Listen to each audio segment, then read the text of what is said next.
भदौरिया पहले, उसके रीना जी आ रहा हूं। प्रोफेसर साहब बोलिए, थोड़ा पेशेंस रखा कीजिए भदौरिया साहब।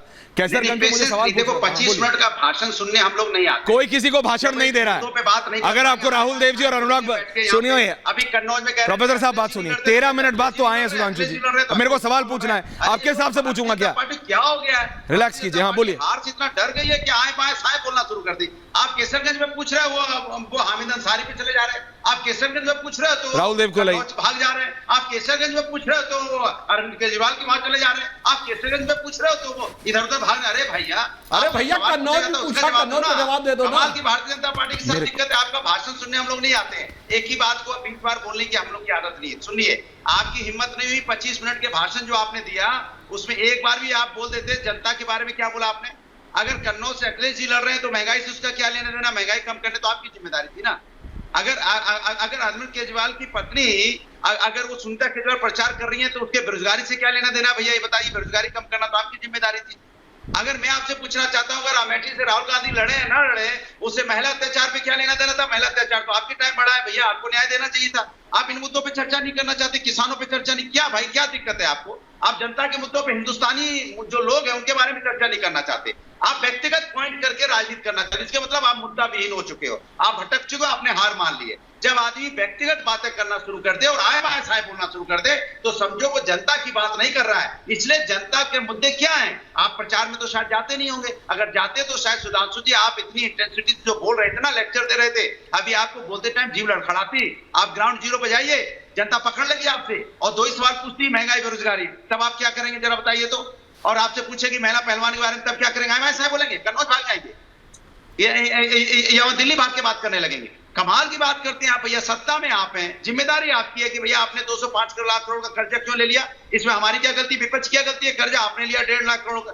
150 लाख करोड़ का कर्जा 10 साल में, इसमें विपक्ष का क्या लेना देना? डॉलर आपने बढ़ा दिया 43, यहाँ रुपए के मुकाबले करीब डॉलर 83 रुपए का हो गया, इसमें विपक्ष का क्या लेना देना बताइए? मणिपुर में बेटियों के साथ अन्याय हुआ, इसमें विपक्ष का क्या लेना देना? विपक्ष की क्या जिम्मेदारी है? जरा आपसे पूछना चाहता हूं मैं सीधी सी बात, इसका जवाब कौन देगा? इसका जवाब आपके पास होता नहीं है। लेकिन आप दुनिया की बात, विपक्ष की बात करेंगे। अरे भैया सत्ता पक्ष की जिम्मेदारी निभाइए। डर, इतना डरते क्यों भाई? सत्ता तो चाहिए, सत्ता चाहिए, किसी कीमत पे चाहिए सत्ता, सत्ता, लेकिन सत्ता की जिम्मेदारी नहीं चाहिए। सत्ता की जिम्मेदारी के लिए विपक्ष है।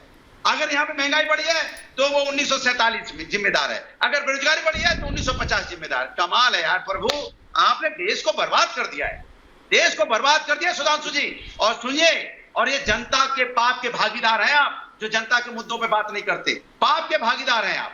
जनता क्या डिमांड कर रही है आप बात करते हैं 1950। जनता को डिसाइड करने देते हैं। कमाल की बात, जनता ने डिसाइड कर लिया तभी तो परेशान है। अच्छा। तभी आपने 20 बार एक सवाल पूछा और 20 बार जब से पूछा इधर उधर भाग जाएंगे।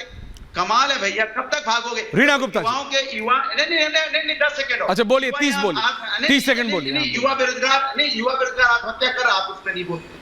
महिलाओं पे अत्याचार बढ़ता है, आप उस पर नहीं बोलते।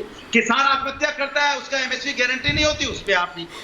80 करोड़ लोगों को लाइन में लगा दिया है और फिर कहोगे 5 ट्रिलियन इकोनॉमी हमारे देश की होगी, उस पर आप चर्चा नहीं करोगे।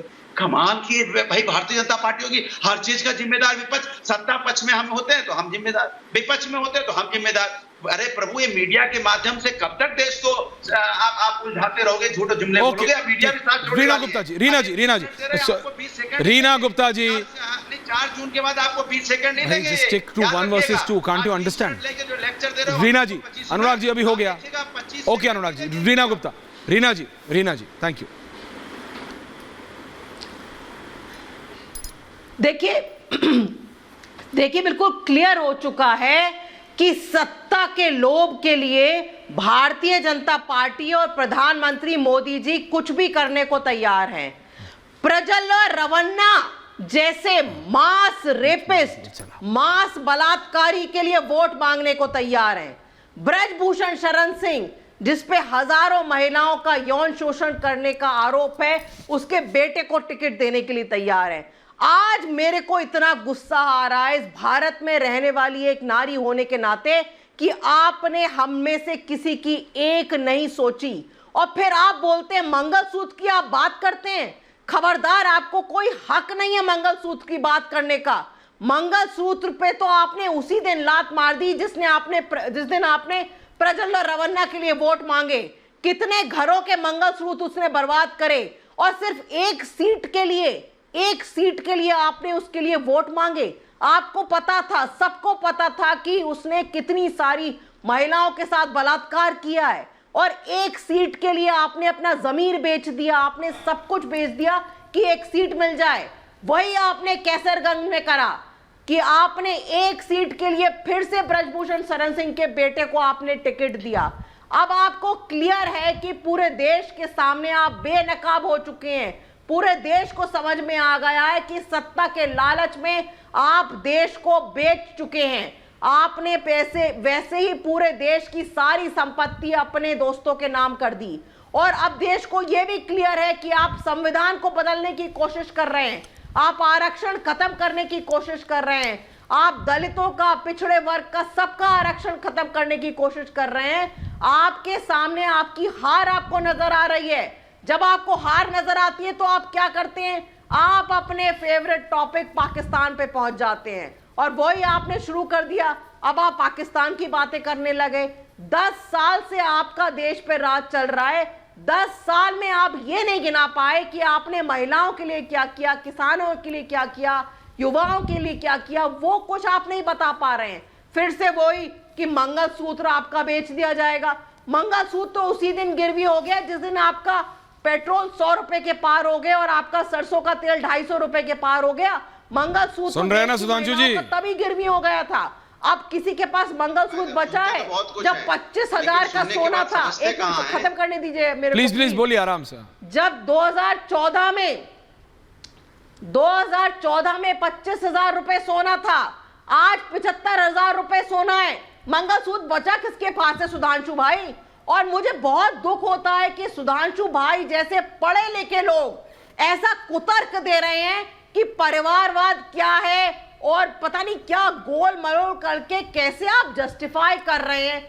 क्या आपकी मजबूरी है कि आप एक यौन शोषण आरोपित, और एक नहीं हजारों महिलाओं ने उस पर यौन शोषण का आरोप लगाया है, उसके बेटे को आप टिकट दे रहे हैं? एक सीट आप कम जीतते तो क्या होता?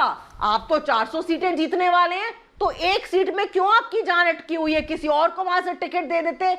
कम से कम इस देश की बेटियों को, इस देश की महिलाओं को ये तो लगता कि आप उनके साथ खड़े हैं। लेकिन हम सबको क्लियर हो चुका है, देश की कोई महिला सुधांशु जी क्विक आंसर, वोट नहीं देने वाली। सुधांशु जी क्विक आंसर। ओके रीना जी, रेणु मित्तल जी आ रहा हूं, राहुल देव जी आ रहा हूं, रत्नाकर जी आ रहा हूं। सुधांशु जी क्या? नहीं सिर्फ उसमें पूछ रहा हूं। ओके ऐश्वर्य जी, मेरा ये कहना, प्लीज आप जवाब दीजिए। मैं सिर्फ इतना कह रहा हूं, क्या बृजभूषण शरण सिंह सचमुच उनका इतना दबदबा है कि पूरे विपक्ष के ये जो आलोचना है बीजेपी सह रही है, मतलब उस एरिया में? ब्रिज जी, सुधांशु जी मेरे को। ऐश्वर्य जी, मैं थोड़ा आपत्ति दर्ज करूंगा। 1:4 डिबेट है और सब लोग लंबा लंबा प्रवचन देने के बाद कहा जाएगा क्विक आंसर, तो नॉट पॉसिबल। अच्छा ठीक है, लंबा दीजिए। के बोलने के बाद मुझे मौका दिया जाए, अन्यथा सुधांशु जी सवाल मुझसे हैं। सुधांशु ना रीना जी भदौरिया से पूछ रही हैं, ना भदौरिया जी त्रिपाठी से पूछ रहे हैं। जब मोदी, एक सेकंड रिलैक्स अनुराग जी, सबका ऑडियो डाउन सिवाय मेरे।